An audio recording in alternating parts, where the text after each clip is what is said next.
to our February LEPC, and today we have a guest speaker today. Nate Cochran's with MEMA. He's with Region 2, the East. You want to label it like that? You can. Yeah, but Nate's going to kind of give us an overview of the capabilities and the responsibilities in his role with MEMA and what's offered to us.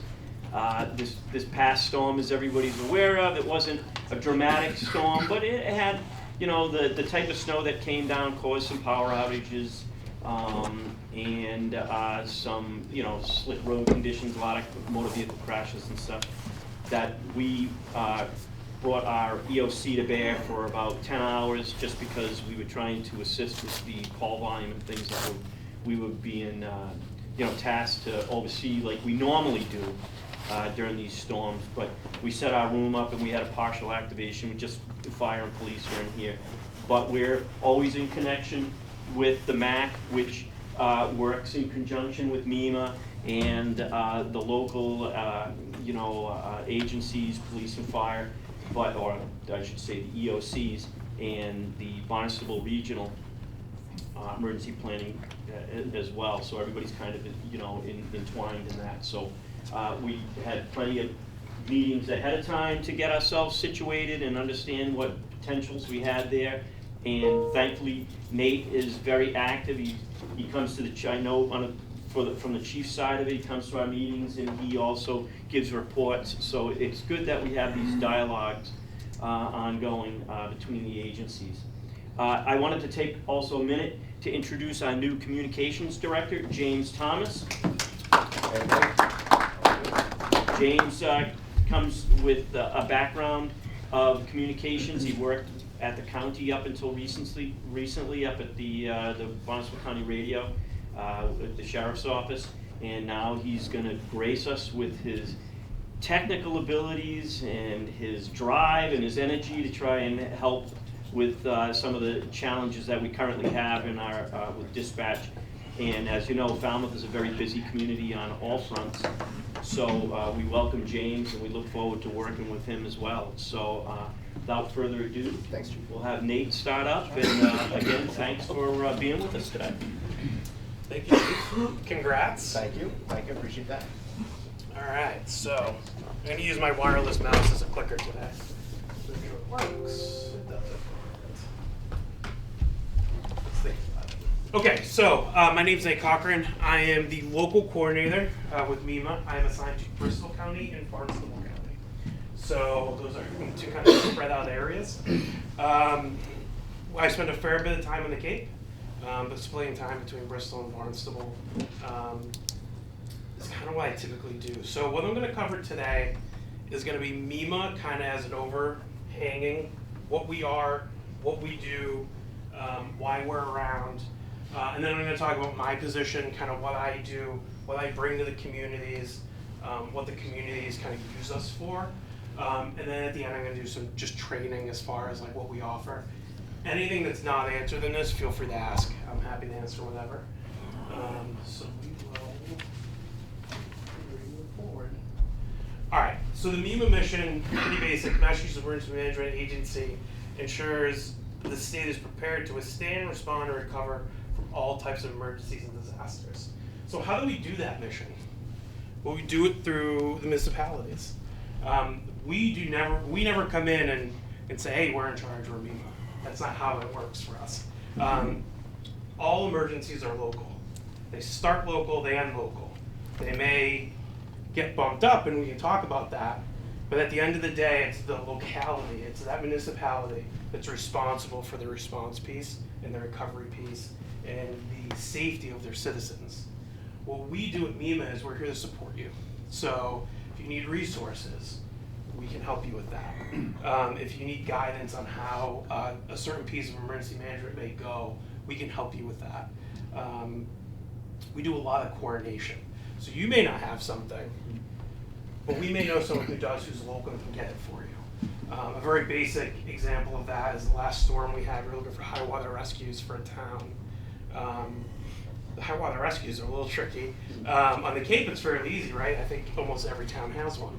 Well, you don't necessarily get that as you move up to the North Shore and inland of it, like in Essex and Suffolk County. So we found one, and we actually were able to get the communities together, and they kind of negotiated how that would be used. They essentially staged it kind of in between the two towns, and that way if one had to use it, they could. If the other one had to use it, they could. So by sharing those resources, we didn't directly do that necessarily, but we were able to connect the dots where the two chiefs could get together and kind of talk about what they were going to do with it.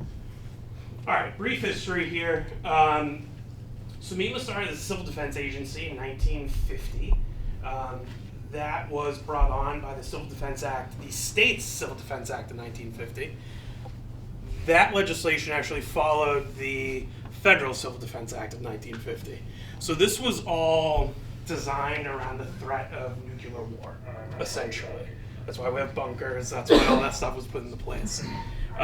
It changed in the 80s. I think Dukakis changed the mission directive from planning for a nuclear attack to an all hazards model of planning. So that's kind of where things changed a little bit. Executive order in 1978.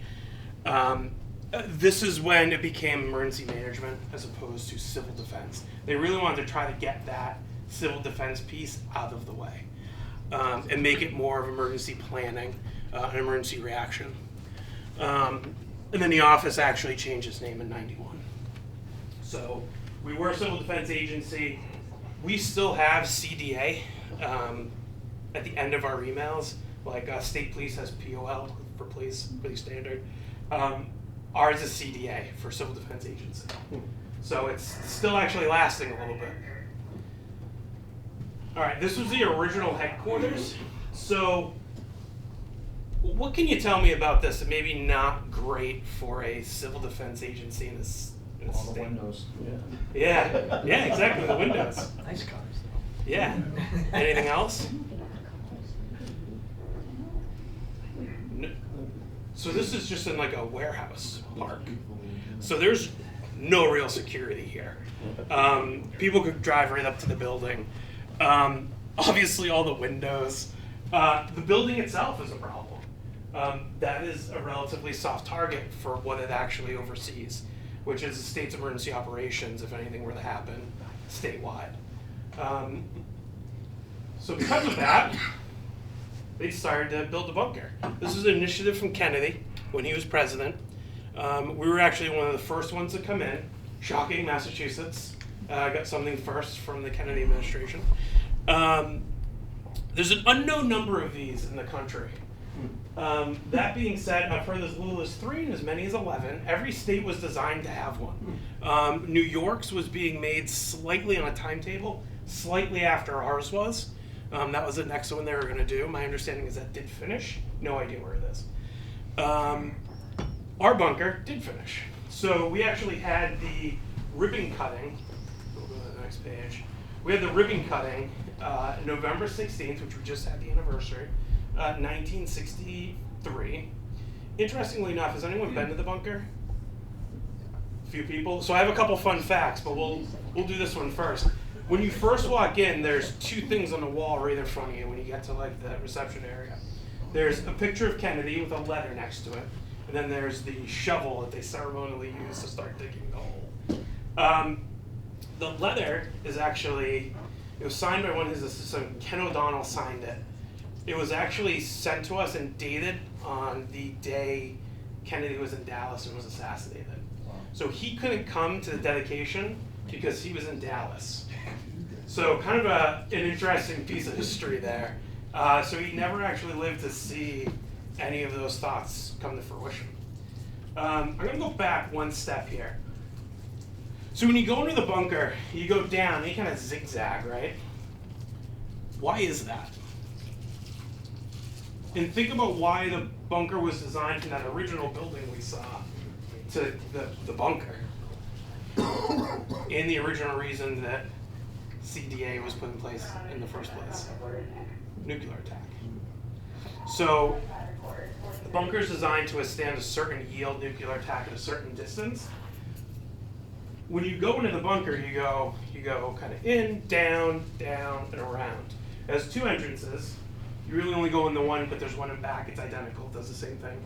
The reason it's like that is that radiation doesn't go around turns. So radiation goes straight. So the amount of concrete and steel that are in the bunker will stop the radiation from getting in, while still allowing people and material to get down and around. So that's why it's designed like that. Kind of a fun little fact. So yeah, so let's go forward. All right, so MEMA is divided up into the east and the west. So we have an office in Tewksbury, which is up north. We have an office in Framingham, which is where the bunker is. Then we have an office currently in Franklin. We also have an office in Agawam. So Agawam handles all the western side. And we have 2 offices for the east. Essentially, Worcester County is your barrier line. Yes? A quick question for you. Yeah. So back at the bunker, Sure. how do you guys secure your backup power? As far as...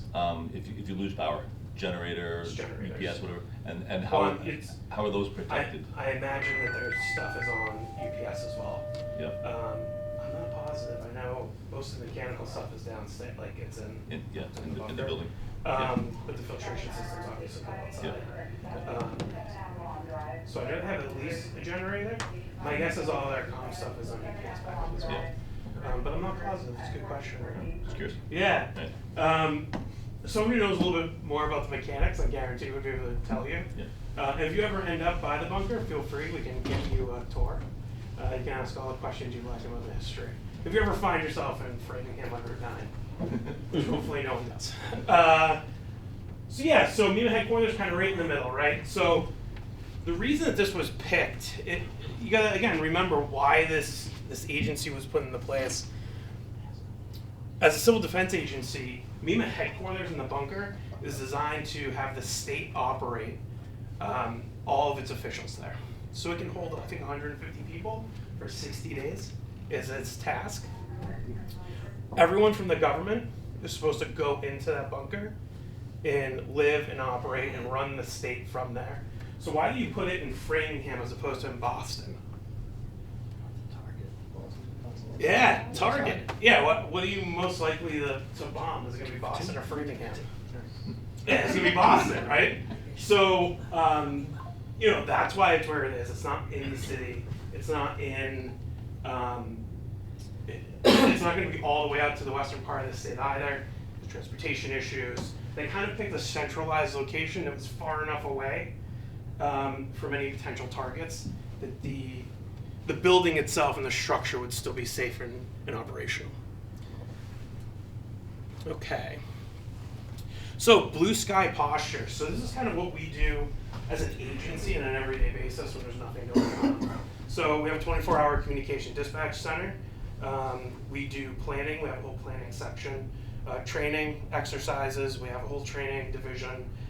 Public engagement and information. We have a PIO. We actually have 3 people that work in that office now. There's a supervisor, a PIO, and then someone who actually oversees our public engagement. And then mitigation. So if you're looking to do a project, you have a culvert that needs to be replaced, there's an issue with flooding in town, all of the federal money that comes in for stuff like that goes through us. So we are kind of, we're actually the grantee, and then you guys are all sub-grantees essentially. So it comes to us, we give it to you, we make sure the paperwork's right so FEMA doesn't yell at the back end. And that happens with all of our grant systems too, which we'll see. So planning. So the state itself oversees 57 plans and annexes. Each is going to be, it says informed, they're going to be looking at risk assessments. Hazard vulnerabilities, they're going to be looking at, what's the priority when we're looking at what we need in these new plans. So from a town standpoint, when you have your hazard mitigation plan done, they do the same exact thing.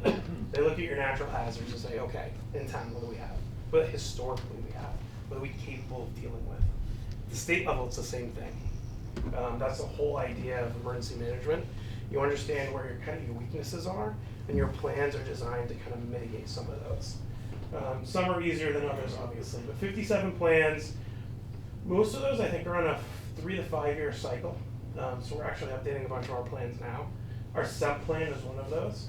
So our comprehensive emergency management plan for the state is being updated. And I know our COOP plan was just updated, our continuity of operations plan for the state. And these are all accessible. You can look these up. Okay. So real quick on this, similar to how you have it set up, these are going to be activation levels for the state EOC. Every EOC in the state, for the most part, follows this, unless you follow the federal model, which is reversed. So the feds have full activation at 1 and a standby monitoring at a 3. But most people in the state will run on 1, 2, 3, 3 being your worst case scenario. So your standby monitoring is going to be kind of what we're doing now, right? You have a dispatch center that's operating, they're paying attention to what happens, things will trickle in through there. So you have a large fire, you have a large snow event where you may need to shelter. You may go to a partial activation. We have just some key figures in the room, but you're not having everyone from the community in, or everyone from the town in. A full activation is when you have all your department heads in, everyone's making decisions, you're trying to figure out what you're going to do. That's typically a really large scale event, and you're probably not the only community who's dealing with something at that point.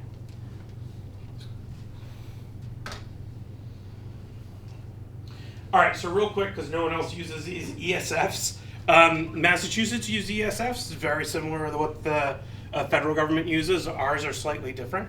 So we have 16, and it ranges from transportation to communications, then goes all the way down through military support. So when we stand up the state EOC, most of these people at the full activation will be in the room.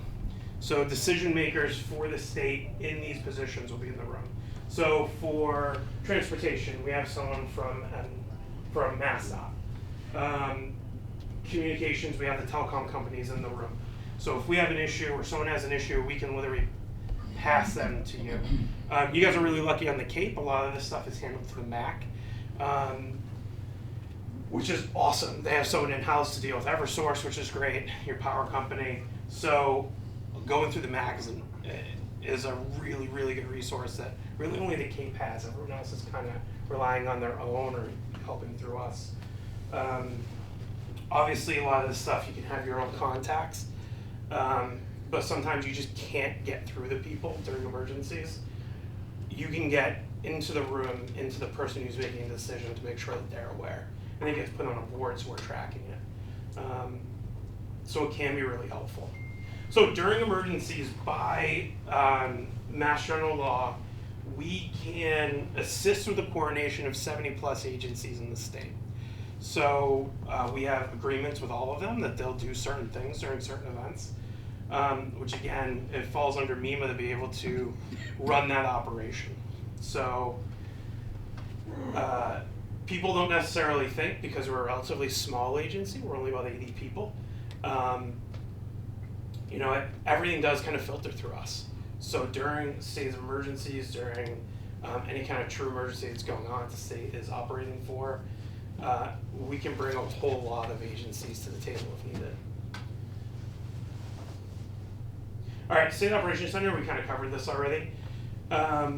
Center point of coordination. Any EOC that you have is designed to be a coordination center. So your incident command is going to be in the field doing the work. They're the doers of the group. And everyone wants to be that position, right? Everyone wants to be in the field doing their work. Most people don't want to be sitting in a room figuring out where your next steps are going to be based off the work being done. That's what an EOC does. So the EOC will assist the incident command with figuring out what they need and then getting that material for them. So an example, you have, I don't know, say you have something that you need to lift. Say you have a building collapse. You need a certain piece of equipment that can handle certain things you may not have on Cape. The state EOC can potentially get that for you. Your local EOCs would try to source it locally, right? Then once that failed, you may go kind of regionally, which you go to the MAC here, and then if the MAC can't get it, we would end up getting a call. So that's kind of how that hierarchy works, and that's why it's always local, because the locals are requesting it. Even when something gets requested through the MAC, often I will still pick the phone up, well, I will always pick the phone up and call the EMD of the community that's requesting it, because we need to hear it directly from them to make sure that what they're getting is what they need. And again, it's just the process that we have. I do work very closely with the MAC. I'm usually in the MAC when there's an incident, so a lot of times I'll actually be down here. All right. So Boston Marathon, this is, we do this every year, obviously, whenever it's run. This is a big event for us. It's really an all hands for us. The City OC goes up. We pretty much max the bunker out with personnel. They have tactical teams, they have EMS teams, all being run out of the bunker. There is someone in every town that the marathon runs through. There's someone like me who's in their EOC. So, for example, I'll be in Newton this year. I was in Newton last year too. So if Newton has an issue, they go through me and I work through the state EOC. It just allows for slightly faster communication if you're in the room with the person. So we do help organize that and kind of oversee that operation. And then we'll have people in Boston and at race headquarters as well. All right, so MEMA during the pandemic. I struggled with these slides. Obviously, we had a pandemic, right? There's a lot more slides that could have been displayed for the pandemic and what MEMA had done. But I think this kind of really covers the overview of it. What MEMA did during the pandemic was really still that coordination piece, and really it was a logistics piece. We had a lot of materials that were coming in and we were organizing out to communities. So that was a big thing. I mean, how many people, well, there's only one community, how many people, or how much hand sanitizer or masks did you get? Did any of that come in through us? Yeah, and it was, and we utilize Josh with DCR to make all the deliveries to us. Yeah. And we would get whatever we could, and we still have what you've given us. Well, and that's the aftermath of, Yeah. and I'll tell you, the hand sanitizer alone, we had a bunch in the warehouse. Yeah. We had to get it taken care of. It's considered a hazmat. So, there's costs associated with Ready that for the too. next one. Yeah, exactly. So, in the beginning you couldn't get any, and then you Right. literally can't give it away now. So that's an interesting little quagmire. But we handled mostly the public safety end of things. So we worked with fire departments, police departments, EMS organizations. Anyone who's kind of boots on the ground, we help supply their materials. So expanding care expanding care capacity during COVID. So the mass care system was really kind of tested during COVID, and we learned a lot of things. So mass care is anything from sheltering. That's really what we're talking about here, is kind of setting up shelters, understanding what that would look like. We help set up hospitals as well, kind of those tent hospitals. We still have the capability to do that. We still have one of those sitting in our warehouse for the future event that we may or may not have. Typically pandemics set every 35-ish years, so hopefully we have a little bit of time. But we do have that in case you have a small outbreak somewhere and you need something like that stood up. We have the capability to actually stand up a small hospital. This is something we learned during this.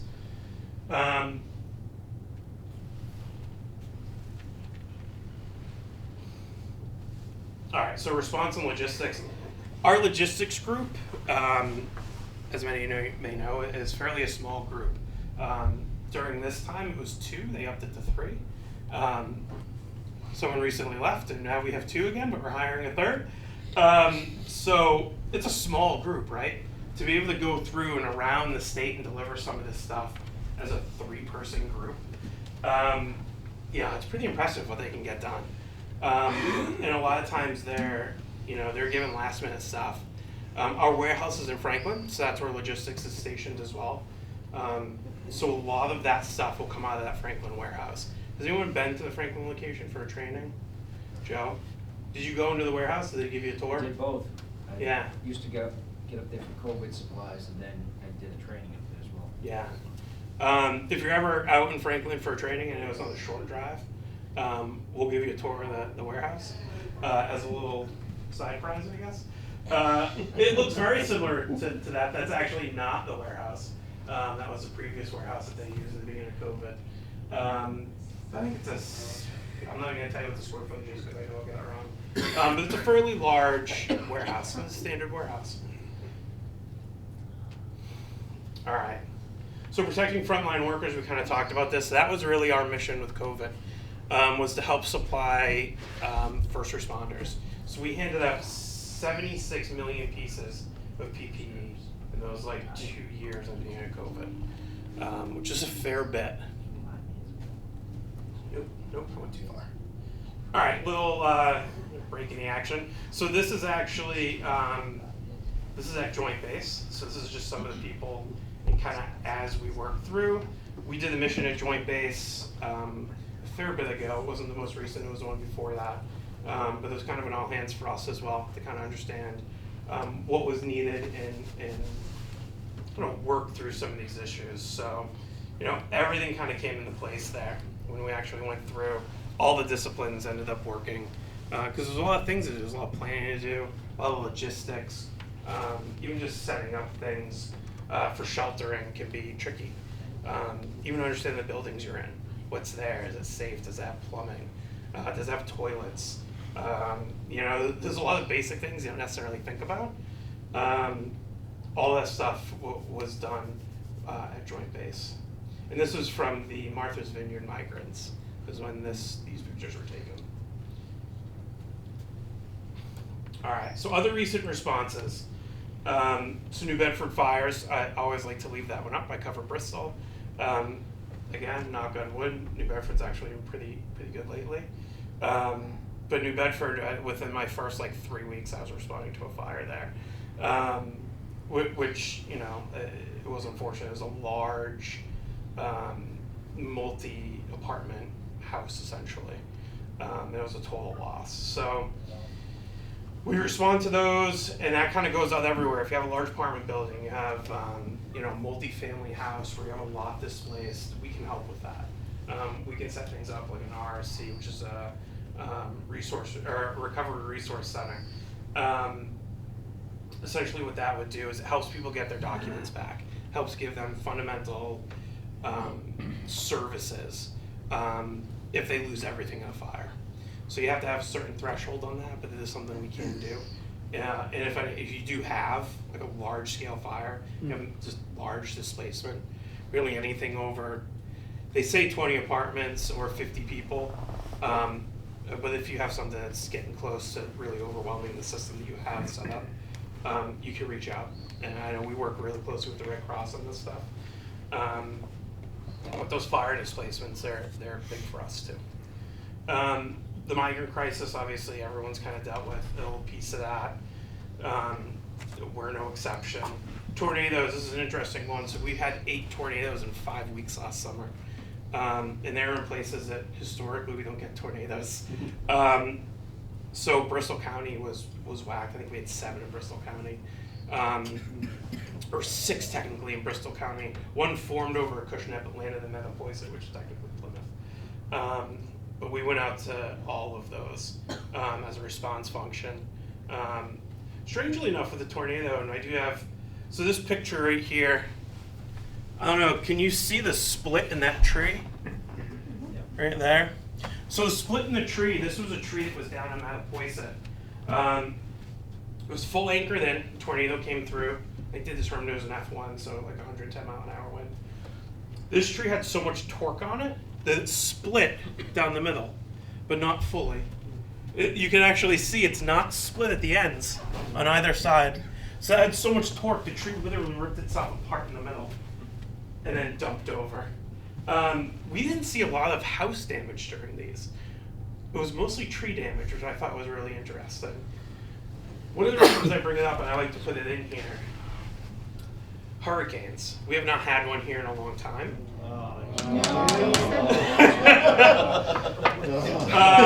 I think it's been since Bob, since a true Cat 1 hurricane's touched our shores. We are wildly overdue. They hit about every 13 years. It's been over 30. If we had a Cat 3 hurricane, it's most likely isn't going to happen here. But if we did, that starts at 110 miles an hour. So that's whole community having winds that did that to that tree. So just think about what that will be if that does actually get here and affects us. Your debris removal is going to be through the roof. So just things to think about. Your removal is going to be through the roof. Flooding, obviously, that was a huge deal this last year or so. Massive flooding out west. We had it north. We had it south. Places that historically hadn't flooded in the past. You look at Leominster. When you look at their geography, it kind of makes sense as to what happened. The city is kind of almost in a bowl, and there's mountains on one side that kind of fill into it. But they never had the water like they had before to cause the issues it had. North Attleboro doesn't typically have flooding like they saw. They had a system that same night just sit over them, and it dumped, I think it was 11 inches of rain in like 3 hours on them. And it just had no place to go. So they had these floodings, like 150 homes were flooded. This is a place that weren't necessarily in floodplains. We're seeing this more and more, which is why I bring it up. Here, there's flooding. You have the ocean. You're a little bit more capable of dealing with some of these things, but it is something we're seeing more and more. And then erosion. So beach erosion has been a big issue. I was doing PDAs yesterday in Bristol County for beach erosion. We'll see what that all shakes out. There's so much beach erosion right now, and everyone in the Cape's feeling it too. The best thing I can say is if you're concerned with it, document what you have now, document what it looks like after storms, and then report that to us. True beach erosion is a little bit tricky when it comes to like federal money. There are mitigation projects that could potentially be assessed and used, but every little bit counts too. So if you have just an area that's just getting hit constantly, it's something that we can assist with, and the government does have some funding opportunities available for things like that. But it is something we're seeing more and more with the higher water tables. All right, other types of support, large building fires we talked about. Large weather events, so a lot of times during snowstorms we'll be activated, whether it's a full state EOC or if it's just regional. The last event, it was just regional. We didn't have the whole state open. But from your end, it'll seem the same way. So just because we're not open physically at the state, we always have an on-call for every one of those ESFs that we saw earlier. So if you have an issue in one of those fields, we can call someone who can answer that question. So you can do that anytime. If you ever need anything, you can reach out.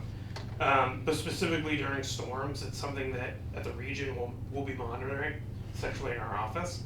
And we're happy to come out if there's something that we need to come out for. Any kind of large scale power outage. At 20,000 statewide, we start paying attention to the power numbers. It's not a huge number, but at the last storm, it was essentially, we started with 2. Started off the day strong with 2 in the state. I'm like, oh, this is not bad. Most of the storm had come through, and it was just getting to like Barnstable, like the town of Barnstable. And power numbers were still pretty good. It moved through. The power numbers are not so good anymore. The Cape, I think, at one point had about 19,000, maybe a little bit more. And then Bristol and Plymouth started having issues after the fact. So we always kind of keep an eye on it and kind of make sure we get an update when it's 20,000 or more every hour until it's under that 20,000 mark. Again, on the Cape, you guys are pretty lucky because Eversource knows that there's an issue. They know that they need to be here. Typically, they're staging people here, and then Matt can help you organize all that if you don't go directly through Eversource or you're having troubles. We can do the same thing. All right. Mass casualty incidents is something we would respond to, something we assist with if you needed anything. Responses, if you needed assets, you needed capabilities like communication capabilities, we can assist with that as well. And then civil unrest and protests. It is something that we kind of monitor and we can assist with if it gets to the point where your resources are kind of overwhelmed. All right, so recovery efforts, short and long-term recovery. So with recovery, we can do a few things. And I kind of all roll through FEMA. So we can assist you with any kind of recovery. So you have an incident, you have a certain threshold. We'll talk about the PA and IA system. So it's public assistance and individual assistance. So public assistance is going to be your town buildings, your town infrastructure. Individual assistance is going to be your community members. So it could be yourself if your home was damaged. Each one of these is looked at separately, but put in. You have to hit a certain threshold for PA.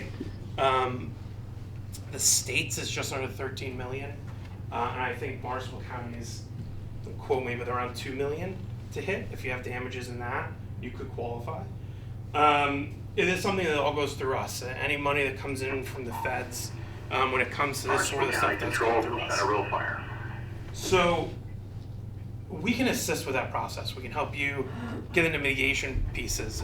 Maybe you have a recovery plan that you're working on. You're like, well, you know, we always have this culvert that floods, and it washed this way this time. We can assist with that. We can assist with programs that may help you redo that. Just an example.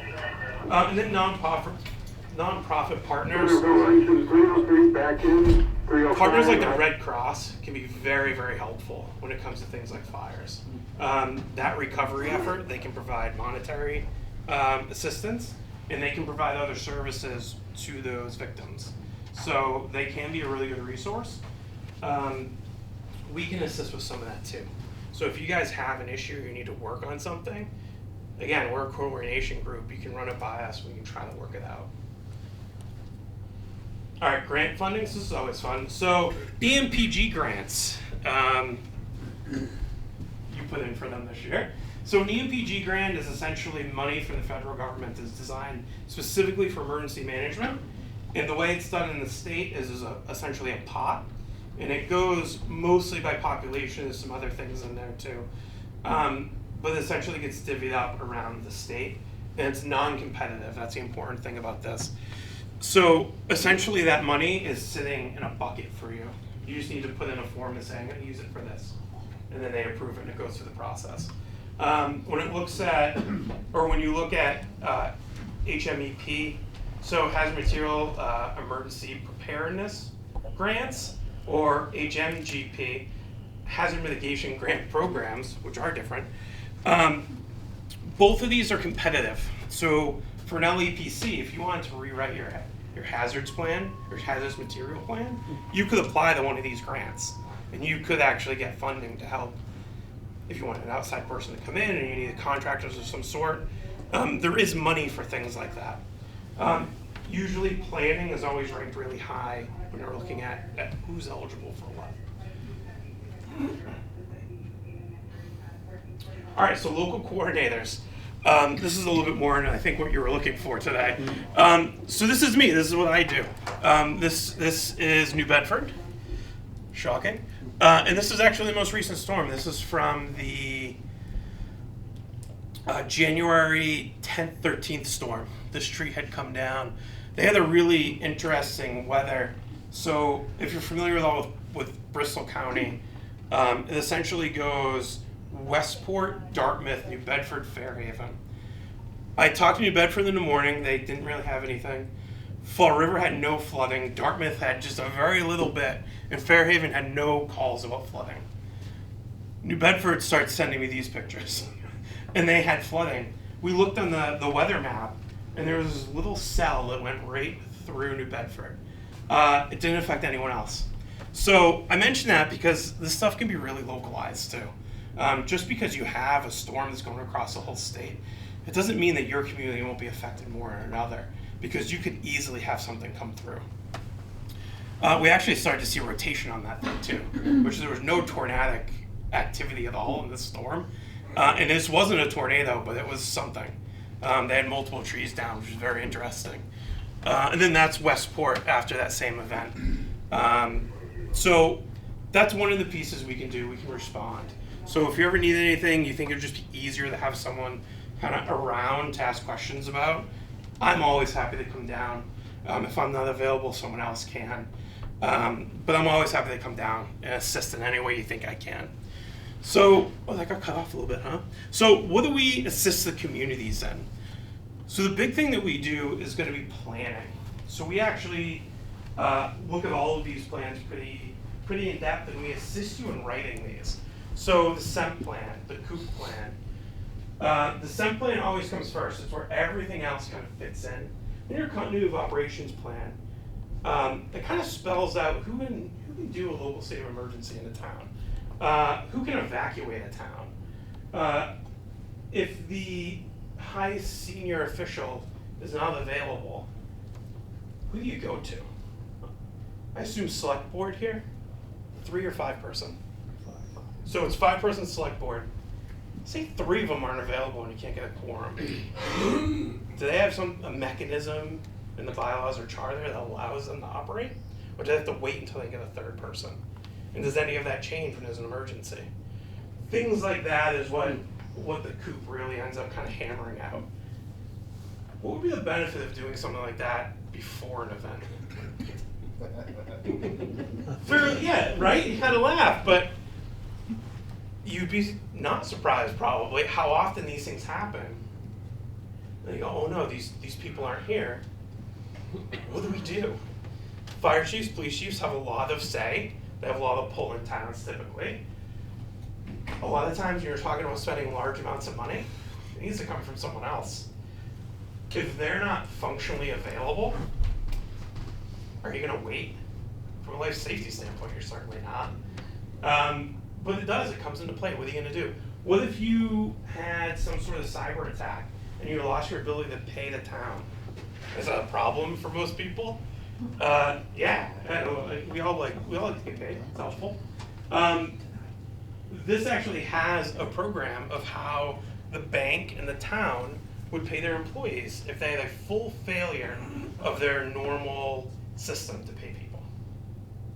You have to work that out with the bank. It can depend on how you do that, but that's spelled out in the COOP. Something you don't necessarily think about until it happens. You're like, oh my God, how am I going to pay these people?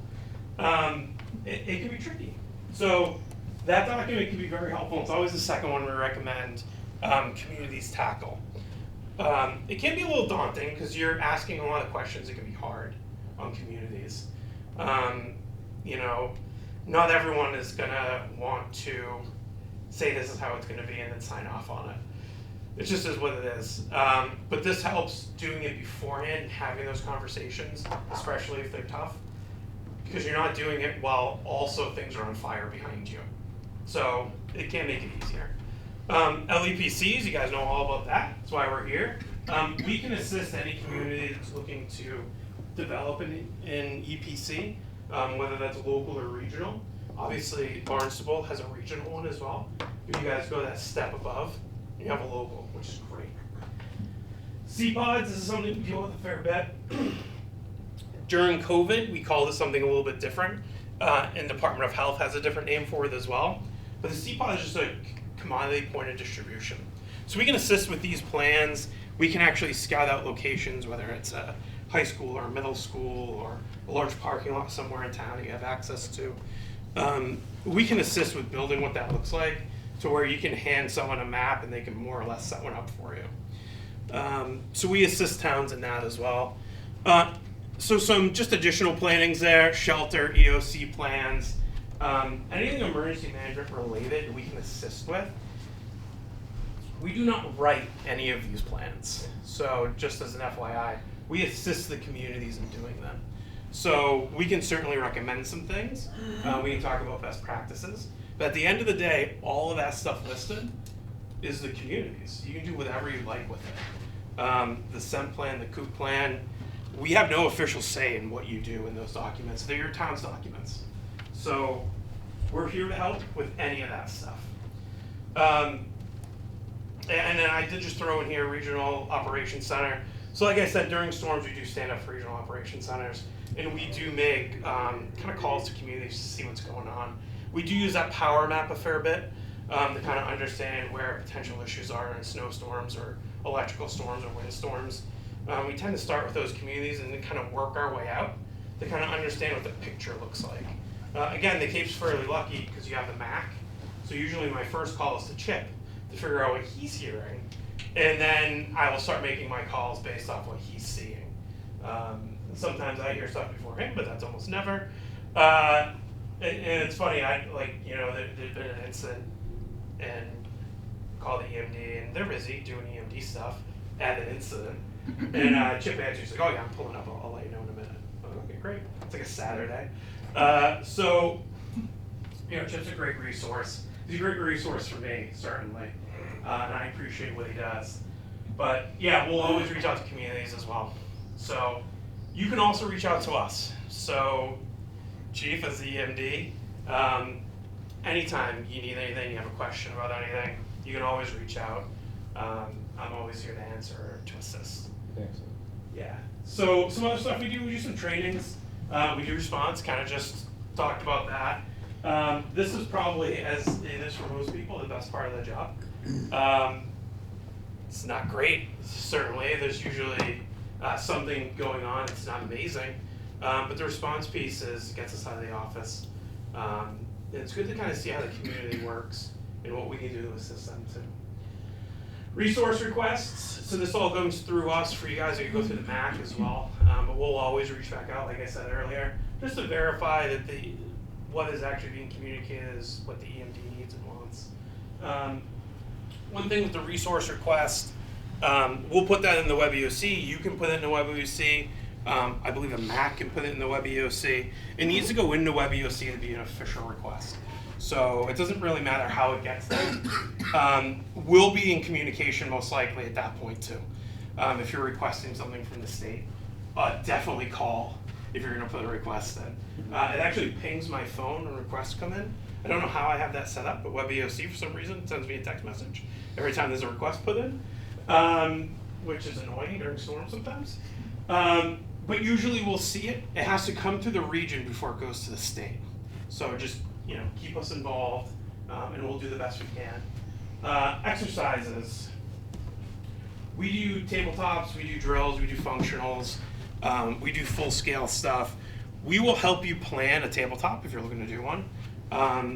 You have Maritime coming next month, right? So that's another awesome program, especially for this community. I went to Maritime for my master's. I know Rachel obviously down there. In my previous job, I worked at the college and I used them for 2 cycles to do tabletops. So it's a really good program for tabletops and interns, but we can assist with that. So whatever you're doing with Maritime, we can assist with, whether they're going to write a plan for you or they're going to do a tabletop. Whatever piece of engagement you would like from us, we're happy to do. And we usually get notified when they're doing the tabletops themselves. Maritime will normally reach out to our manager just to let them know, hey, this is what we're doing. So a lot of times we'll try to go to those too. And then kind of the catch-all, if I missed anything, we support all aspects of emergency management. Kind of be given. All right, so trainings. If anyone's interested, I kind of made this so if someone wanted to capture this, you could. All the asterisks are ones that we teach in person. Everything else is going to be online. This page right here, minus these 2, I believe, are for the Basic Academy. So FEMA runs a Basic Academy. We've actually adopted it. We're one of only a couple states that are actually offering this, where we are giving certificates? One of those. We're giving certificates on behalf of FEMA. So I've gone through the program. It's really good. It's not a short program. There's 5 in-person pieces of it. 2 of them are amazing classes.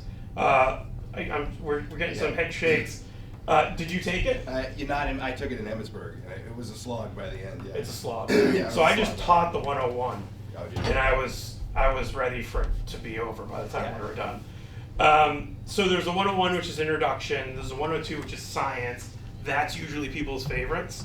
And then the 103 is planning. That's only 2 days, so you gotta rifle through that. The 105 is public information. Strangely enough, usually the second best class. It's very interactive. You have an interview, you're on camera, you do a press conference. I think I was a town administrator when I did mine, and they just fire questions at you, and they just try to trip you up. It's actually a really fun class. Anyone who doesn't like public speaking, highly recommend taking that class, because it really does kind of take some of that myth away from that public speaking piece. I kind of like public speaking, so I found it really good too. There's a lot of techniques in there to teach us that can be really helpful when dealing with the press. And then the 146, which is the 8C, is essentially how to write trainings. We teach that as well. That's an in-person. So the next page, we have some other ones too. So these are all ones that we do teach. The 400, the 300, basic shelter operations, that's one that the region will teach. We have one coming up in Franklin. Fingers crossed, I was talking to Kim earlier. I'm hoping to get one down here towards hopefully Plymouth, but potentially further in. So more to come on that, hopefully soon. Introduction to WebEOC for local officials, we can do that anytime. The 191 is an IC integration with EOC. So it talks about how the incident command on the ground interfaces with the EOC and how that collaborative effort works. The 191, oh, I'm sorry, I just did that one. The 2200 is basic EOC, then intermediate EOC is the 2300. The 2200 is a prerequisite for the 2300, and the 2300 has the 2200 in it, verbatim, slide for slide, in the first like 4 hours of the 2300. So there is discussion of combining those, but currently that's how FEMA has it set up. So because these are FEMA courses, that's how we have to deliver them. But yes, so those are fun. The basic one, if you're not familiar with the EOC or like here where you stand up an EOC, if someone's new, it's a great class to get into. This gives you a general idea of how something like that could run. And like everything else, it's integratable to your community. And that's it, so that's me. Hopefully I covered some of the topics you were hoping for. Is there anything I didn't cover or you have questions about? Joe, nothing? You just count your minutes before you're done? All right, good. Okay. So I know, like, speaking of classes, we were wanted to inquire about the 1 hour mass care, cooling, and warming center best practices. It's put out by the Maine. Yeah. EMA, so is that a coordinated effort between Mass Yeah, and Maine? so good question. I didn't really cover this in the training piece. So really good question. Yeah. So Massachusetts has kind of spearheaded this idea of NEMTech. It's essentially it's New England states that are all going to combine their trainings. Still kind of in its infancy, but what they're going to do is we have always offered our classes, once they're full of Massachusetts people and no one else is signing up, we'll allow people from outside the state into our classes. We've been doing that for a fairly long time at MEMA. What we're doing now is we're offering some courses that are outside to inside. So this is a course we've never had before, but Maine offers it. So Maine offered to, I believe it's virtual, that hour. Yes. We just got this email as well. So that we're going to start seeing more and more of that, where you can take classes from other states. They're either going to be virtual or potentially you can sign up in person. Like I said, this is still a very early stage, even though it's been around for 8-ish months. We're still kind of working out how everything's going to work. So more of that should come out. So even though it's, it's say the outline is what they would utilize in the state of Maine, we could sit in that program. Would that be something that is going to eventually dovetail into MEMA's? So I don't know if we'll offer the same program, but you do make a really good point. Yeah. So when we teach, and because I just did the 101, I was actually privy to this a little bit. When we teach a course and we have a lot of outside people in, a lot of our stuff we make it Massachusetts based, right? Not everyone runs like we do. Most people are county based, not community based. So that's a huge difference in emergency management.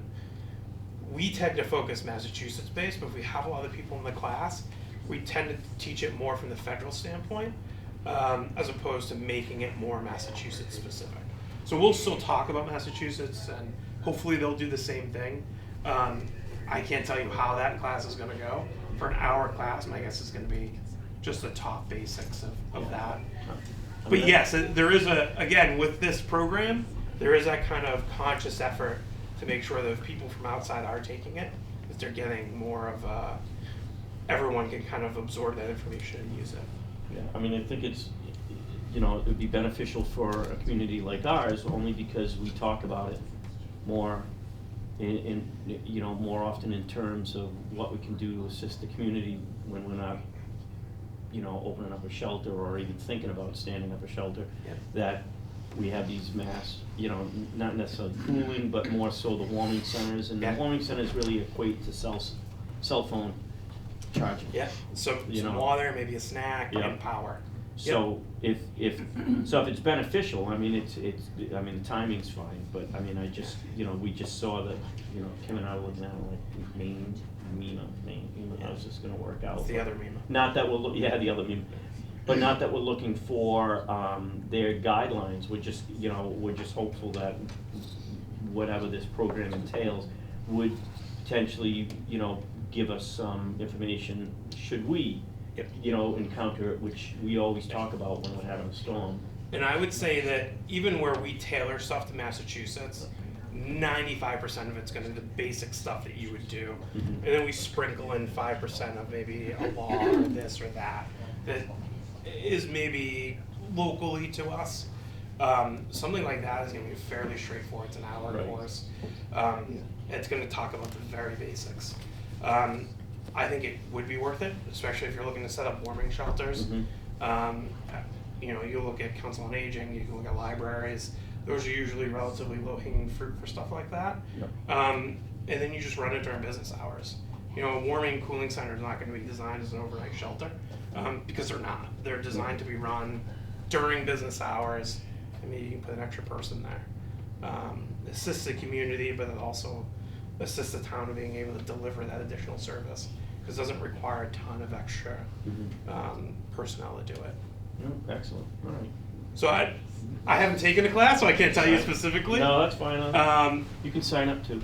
Yeah, I'll have to. But I mean, we can discuss that as well at any point if you'd like. But yeah, I think all those courses you end up taking a piece or two here or there, just integrating into the system. They're always good to see Very what people are doing. Perfect. Anything else? Concerns, questions? Just ready to leave? No, I think this was very helpful, Nate, and because the NEMA, the acronym's thrown out there all the time.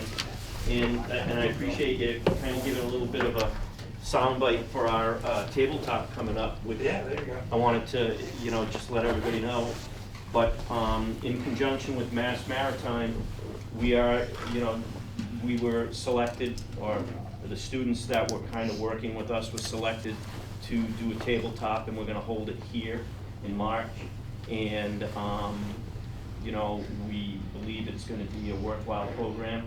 And, we'll be sending out the invites and letting everybody know to get the kind of that participation all set up in advance. And, the students are very eager.